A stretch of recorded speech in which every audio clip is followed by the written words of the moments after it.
अखिल भारतीय राष्ट्रीय शैक्षिक महासंघ आजादी के बाद शिक्षा में जो शिक्षक बंधु काम कर रहे हैं उनकी जो राष्ट्रीय दृष्टि होनी चाहिए उस दृष्टि के बारे में और उनके बहुत प्रकार के प्रश्नों के समाधान और समाधान के साथ में उनका जो कर्तव्य है उसका पालन किस प्रकार से होना चाहिए। विविध चल रहे संगठनों के बीच अपने कार्यकर्ता जब काम करते थे तो बहुत अटपटा लगता था कि केवल वेतन भत्तों तक सीमित रहने वाले संगठन इस धरा पर पूरे संसार में जो भारत का एक विशेष गुरु परंपरा है उस परंपरा के इतर जाकर विभिन्न प्रकार की एक अराजकता पैदा करके अपनी मांगों को मंगवाने का जो काम शुरू हुआ, इसके कारण अपने कार्यकर्ताओं को वहां काम करते समय बहुत गलत लगता था। इसी के कारण शिक्षकों को एक प्रेरणा देना है, शिक्षकों को दृष्टि देनी है, हमको कुछ क्या विशेष करना है, ये ध्यान लेकर अपने संगठन के शुरुआत 1988 से की। 88 के करते समय हमारा रखा राष्ट्र के हित में शिक्षा, शिक्षा के हित में शिक्षक, शिक्षक के हित में समाज। ये विचार भाव की जो त्रिवेणी है, इस त्रिवेणी के इस संस्कार को लेकर इस ध्येय को लेकर हम इस क्षेत्र में पदार्पण किए। संपूर्ण शिक्षा जगत में विशेषकर शिक्षकों के बीच में काम करते समय हम शिक्षा को किस प्रकार से चाहते हैं जो राष्ट्र के हित में हो और शिक्षक को सम्मान मिले, उसको गौरव मिले, अभिमान के रूप में काम कर सके। काम करते समय केवल वेतन भत्ते नहीं, मुझे कुछ देना है, समाज को खड़ा करना है। राष्ट्र के पुनर्निर्माण की जब बात करते हैं तो शिक्षकों का योगदान अवदान विशेष रूप से होना चाहिए। इस बात को ध्यान लेकर हाँ, शिक्षकों की समस्या है, उसका समाधान निकलना चाहिए, सरकार से वार्ता होनी चाहिए, लेकिन हम शिक्षकों के कर्तव्य को नहीं भूल जाए। तो शिक्षक ही कर्तव्य याद करके एक संविधान के अंतर्गत मिले अधिकार का उपयोग करके शिक्षकों के बीच में काम करना शुरू किया। तो शिक्षकों के सम्मान की बात की और सम्मान के साथ में समाज में जो सामाजिक जो सरोकार के काम है, विभिन्न प्रकार की बाधाएं, विभिन्न प्रकार के होने वाले आपदा विपदा है, संकट है, उस समय समाज के साथ कंधे से कंधे मिलाकर हम अलग नहीं है, हम समाज के दुख सुख में साथ है। इसलिए समाज की जरूरत के हिसाब से संगठन के काम को हमने उसी प्रकार को हमने खड़ा करते चले गए सामाजिक सरोकार के साथ। यानी हमको चाहे शिक्षकों के बीच में उनको विद्यालय क्षेत्र में कोई कोचिंग कक्षाएं लेनी है, पर्यावरण बचाने दृष्टि से काम करना है, वृक्षारोपण की बात करनी है, या अभी पर्यावरण को रोकने दृष्टि से प्लास्टिक मुक्त भारत करना है, विभिन्न प्रकार के सेवा के प्रकल्प चलाकर। अभी कोरोना का कालखंड है, देश भर में विशेषकर गुजरात के हमारे शैक्षिक संगठन राष्ट्रीय शैक्षिक महासंघ गुजरात के कार्यकर्ताओं ने अभूतपूर्व योगदान किया।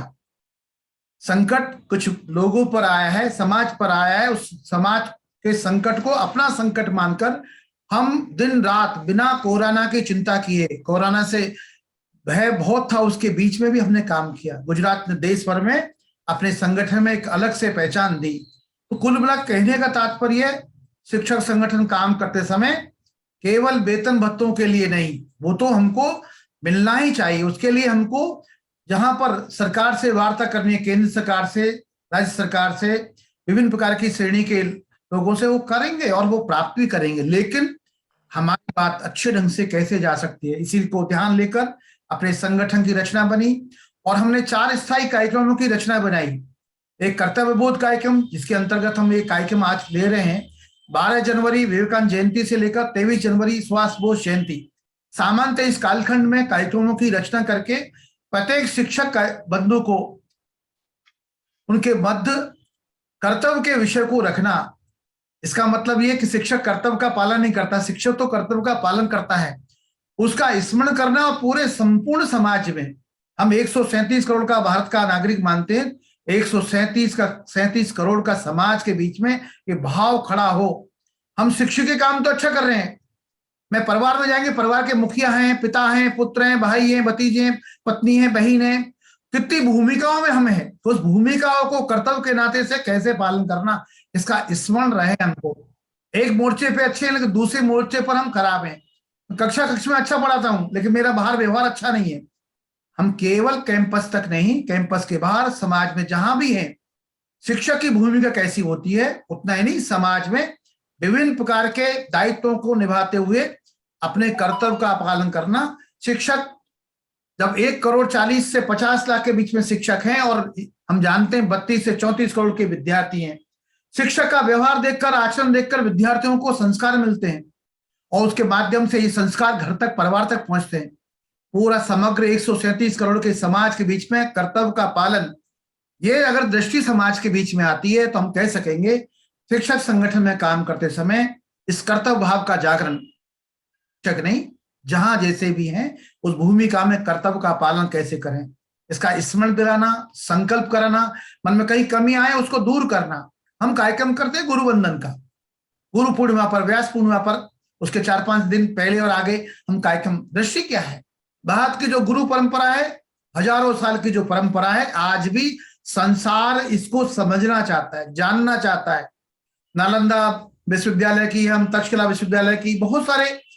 17 विश्वविद्यालयों की चर्चा करते हैं। लाखों विद्यार्थी पढ़ते थे और हजारों हजारों शिक्षक वहां पढ़ाते थे। क्या जरूरत है समाज को, जरूरत के हिसाब से विद्यार्थी का गठन करना, ये गणतर का जो काम है, जो शिक्षण का काम है, उसके जीवन में आमूल चूल परिवर्तन, समाज को कैसे बनाना है। 2020 की बात आई, 2050 की बात चल रही है, 2100 में मेरा भारत कहाँ होना चाहिए, क्या जरूरत होगी आने वाले समय में, उस समय की बात ध्यान में लेकर आने वाले समय के विद्यार्थी कैसे होंगे, कैसी चुनौतियों को, इस भारतीय ज्ञान परंपरा को गुरु के नाते से, हम मास्टर नहीं है, शिक्षक नहीं है, शिक्षक से आचार्य बनने की बात, इस गुरु परंपरा का स्मरण करना, जिन्होंने ऐसे जीवन जिया है। महर्षि अरविंद की बात करेंगे हम, चाहे कवि रविन्द्रनाथ टैगोर की बात करेंगे, आचार्य प्रफुल्ल चंद्र राय की बात करेंगे, कितने सैकड़ों सैकड़ों उदाहरण हैं जो इस सदी में 100 साल, उनको भी स्मरण करके मैं भी वैसा शिक्षक बनूं, वैसा एक आचार्य बनूं, इस प्रकार के भाव को लेकर मैं काम करूंगा। ये मन का संकल्प इस गुरु परंपरा के, यानी गुरु पूर्णिमा पर गुरु वंदन का कार्यक्रम, वंदन समाज करेगा, हम स्वयं का वंदन नहीं करेंगे। ये नाम तो हमने इस कार्यक्रम का रखा, लेकिन वंदन ये है भारतीय ज्ञान परंपरा का, गुरु परंपरा का, उसका स्मरण दिलाने का दिन। हम उसको भी प्रबोधन का कार्यक्रम करते हैं और हम अपने उस संकल्प से स्वतः बनते चले जाते हैं। एक कार्यक्रम करते हैं वर्ष प्रतिपदा, युगादि, नववर्ष, विभिन्न प्रकार के नामों से हम उल्लेख करते हैं। भारत की हजारों साल की जो गौरवमय अतीत है उसका स्मरण करना, ये पृथ्वी की उत्पत्ति का दिन, कौन सा विशेष दिन है, उस दिन के लिए उसको हमको नई पीढ़ी तक कैसे पहुंचाना है, संक्रमित करना है, कैसे उसका ट्रांसफर कैसे करना है, जिसके कारण नई पीढ़ी को दिखाना है कि हमारे पूर्वज कौन थे, कैसी परंपराएं लेकर हमको लेकर आए, इस परंपरा को आगे लेकर जाना है। स्वयं संकल्पित है, आने वाली पीढ़ी भी संकल्पित हो, मेरा भारत महान, एक भारत श्रेष्ठ भारत, विभिन्न प्रकार के उद्घोष, समर्थ भारत, सशक्त भारत, श्रेष्ठ भारत, ऐसे शब्दों का उल्लेख तब होगा जो नई पीढ़ी इस परंपरा को जान पाएगी।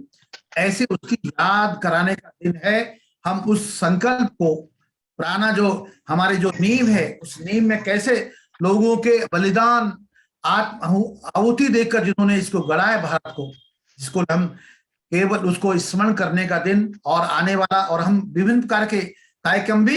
एक विशेष प्रकार का कार्यक्रम जन जागरण करते हैं। उसमें भी कोई समाज के सामने कोई आपदा विपदा है या विभिन्न प्रकार की कोई राष्ट्रीय चुनौती है, उनको विषय को लेकर या शैक्षिक विषय को लेकर समाज के बीच में, शिक्षकों के बीच में विभिन्न प्रकार के समाज जागरण के कार्यक्रम हम चलाते हैं। वो प्रतिवर्ष 4 कार्यक्रम अपने केंद्रीय संगठन के द्वारा है। ये बात सही है, शिक्षक हैं, शिक्षकों के विभिन्न प्रश्नों को हम समय समय पर रजुआत करते हैं, उसका आते हैं, ज्ञापन देते हैं, ये सब, और संगठन को एक अच्छे सशक्त, अच्छे कार्यकर्ताओं की श्रेणी में अपनी चमड़ी दमड़ी लगाकर समाज के लिए काम करने वाले ऐसी एक श्रेणी खड़ी करते जाते हैं। समाज में ठोक बजाकर देख सकते हैं ये कैसे शिक्षक है, किस मिट्टी के बने। ये गणतर का काम भी शिक्षक संगठन के नाते से, अपने स्वार्थ पूर्ति का केंद्र नहीं है ये संगठन। मुझे कुछ बनना है, मुझे वीसी बनना है, मुझे कुछ बाद में चुनाव लड़ना नहीं, एक अच्छे शिक्षक के नाते से एक कर्तव्य पालन करते हुए इस परंपरा का स्मरण दिलाना और इन कार्यक्रमों के माध्यम से ये सब चीजें करना, और आहिस्ता आहिस्ता संगठन में सब प्रकार का कोई हमारा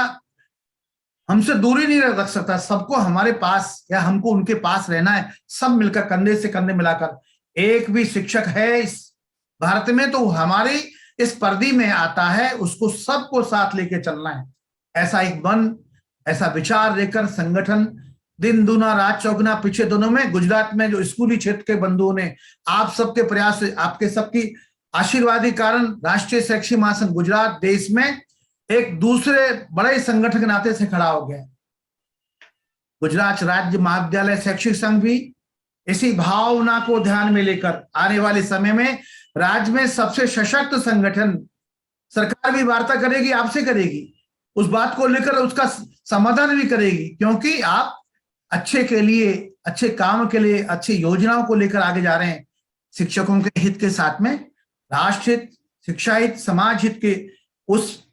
इस त्रिवेणी को लेकर आप और हम सब मिलकर चलने वाले हैं। मुझे लगता है हम इन कार्यक्रमों के माध्यम से प्रेरणा लेकर ये कर्तव्य का जो पालन करने की बात है, हम केवल ये नहीं कि हम करते नहीं इसलिए कार्यक्रम कर रहे हैं, नहीं, हम सब करते हैं, लेकिन इसका स्मरण हम सदैव रखें। समाज के सभी वर्गों में जहां पर है इसका स्मरण करते हुए हम चलें तो कर्तव्य का पालन योग्य तरीके से, ठीक प्रकार से समाज के सब लोग मिलकर करेंगे, तब मेरा भारत महान होगा। और हमारे सामने याची देही याची के सामने मैं इसी देश से मैं अच्छे भारत को, इस सशक्त भारत को देख सकूं, हम सबकी कामना, इसी कल्पना से हम काम करें।